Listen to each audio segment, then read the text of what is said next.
동양학과 서양학의 차이는 뭐냐 하면은 어느 학문이 더 좋다, 나쁘다 이런 차원이 아니고, 일단 우리가 이제 공부를 하다 보면 동양학도 하게 되고 그 다음에 또 서양 철학을 공부를 하게 되고, 그래서 서로 비교도 하고 이렇게 하지 않습니까?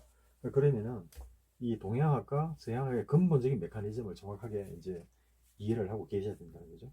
그래서 뭐 어떤 것이 더 낫다, 뭐 더 좋다 이런 개념이 아니고요. 그래서 자, 곧 봄이 오니까 봄이라는 계절을 가지고 이제 한번 보자는 거죠. 그래서 이제 봄이라는 계절을 놓고 봤을 때, 이 같은 봄이라도 예를 들어 가지고 사랑하는 사람을 만난 봄, 그 다음에 원수 같은 사람하고 헤어지는 봄, 그 다음에 내가 로또가 당첨되었을 때의 봄, 그죠? 그 다음에 아들이 대기업에 취직을 한 봄, 그죠? 내가 또 새 집을 사가지고 이사를 가는 봄. 응? 각자 개인이 느끼는 봄은 다 다르다는 거죠. 다. 그죠? 동양학에서 볼 때는. 근데 이제 이 서양학에서는 이걸 어떻게 보느냐면, 이 사람들은 통계, 그 다음에 수리, 이런 걸 가지고, 예를 들어 봄은 기온이 뭐 몇 도에서 몇 도, 그죠?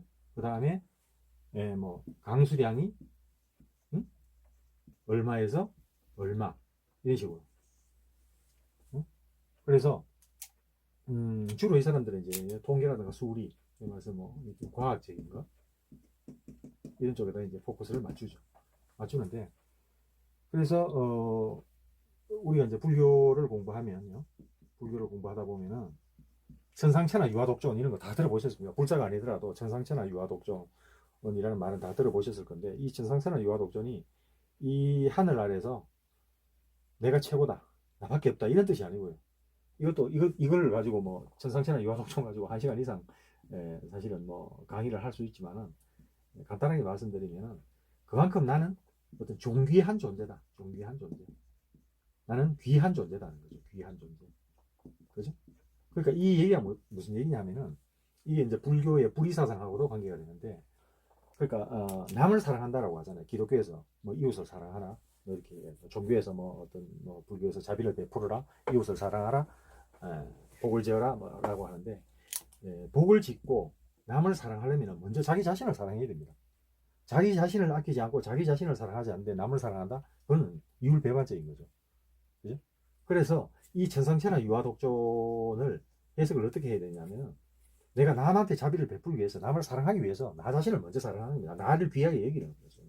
존귀하게 여기는 거죠. 이런 개념이죠. 그래서 동양학은 항상 어떤 그 모든 어떤 이 우주 변화의 어떤 중심에 나를 이제 가운데 놓는 것이고, 예? 그래서 쉽게 이야기하면 봄이라는 계절도 내가 본 봄은 이렇다, 이런 노라라고 하는 게 동양학이며, 서양학은 통계적으로 해서 자, 봄은 이런 계절이다. 봄은 이렇게 통계적으로 이런 계절이니까 여기는 봄이다. 라고 봄을 느껴라. 라고 하는 게 서양학. 동양학은 이러하지만은 내가 본 봄은 아까 이야기했지만 로또가 당첨된 봄, 원수 같은 인간하고 내가 헤어진 봄, 사랑하는 사람을 만난 봄, 다 다르다는 거예요. 각자마다 이 느낌이 다 다르다. 같은 봄, 똑같은 어떤 계절적인 어떤 봄이라는 계절을 놓고도 각자가 느끼는 그 기준은 다 다르다는 거죠.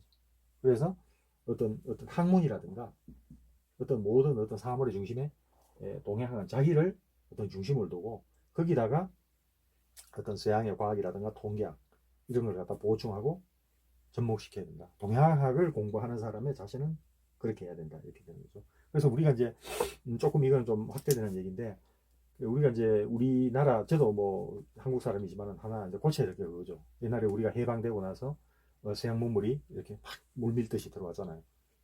개혁 개방이 되고 들어왔는데, 우리나라가 이제 하나 고쳐야 될 게 바로 그런 것들이죠. 그 옛날 것들은 다 미신 취급하고, 옛날 것들은 다 갖다 버리고, 다 구식 구닥다리로 다 인정하고, 무조건 외국 것만 이제 받아들이는 이런 거는 사실은 좀 고쳐야 되죠. 응?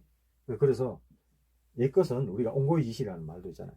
그래서 옛 것은, 또 우리 것은, 좋은 것은 전통을 지키고, 전통을 지키면서 외국의 또 어떤 합리적인 이런 문화는 받아들이고 하는 그런 이제 자세가 필요하다. 그래서 일단 본론으로 돌아오면은, 일단 동양학과 서양학의 근본적인 메커니즘은, 서양학은 어떤 통계, 수리 이런 거에다가 전체적인 어떤 그 큰 카테고리에서 내 카테고리에다가 내 개인을 맞추는 것이고, 동양학은 어떤 그 사물의 흐름 중에서 어떤 나를 그때 중심에 두고 내가 이렇게 느끼는 봄. 그게 항상 중심에 내가 된다는 거. 요게 이제 차이가 있습니다. 요거를 잘 이해를 하셔야 돼요.